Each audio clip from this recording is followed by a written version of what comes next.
The chances that the facility could be used again is minimal. To have a nuclear bomb, you need to have 92% enriched uranium gas that you have the capability to convert into metal.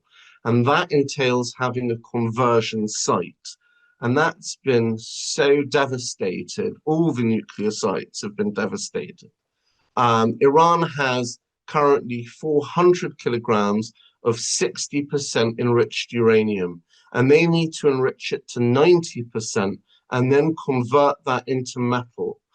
Any future nuclear agreement with Iran will have to address the current enriched uranium that they have.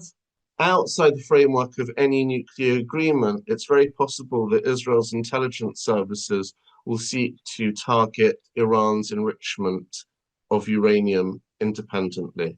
The fact that their conventional capabilities of responding is so limited that what they may seek to do is to activate their sleeper cells internationally to either conduct assassinations or attacks, as they have done in the past against community centers. But it's also very feasible that they may also seek to activate a dirty bomb in downtown Manhattan or London. It makes no difference. So that's something that intelligence services can't discount.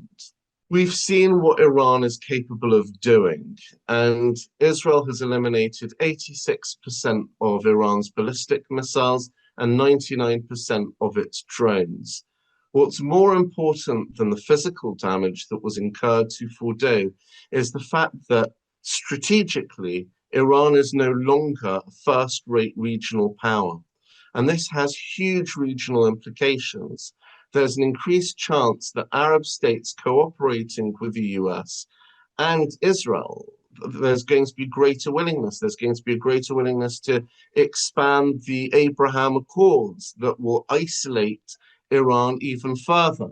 And if Israel has to re-engage Iran, as it has done, it will be on a very different footing. Israel will be a rising regional tiger. And Iran knows that the specter of Israel and the US attacking it is now a realistic proposition. If we were to have this conversation just a few months ago, it would have been impossible to say that that is a realistic proposition.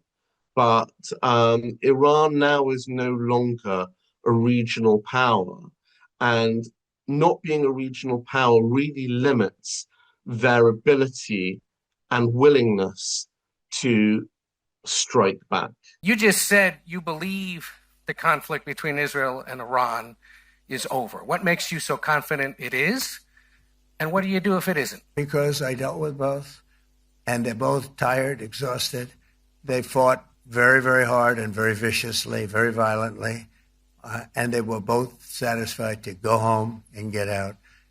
And can it start again? I guess someday it can. It could maybe start soon. It would all be dependent upon, does the Iranian regime want to genuinely focus on its survivability to develop infrastructure development for its people, the degree in which the opposition can hold it to task and reformers within the regime can hold it to account, or whether its strategic calculus will be, look, our survivability is now dependent on our suicide even.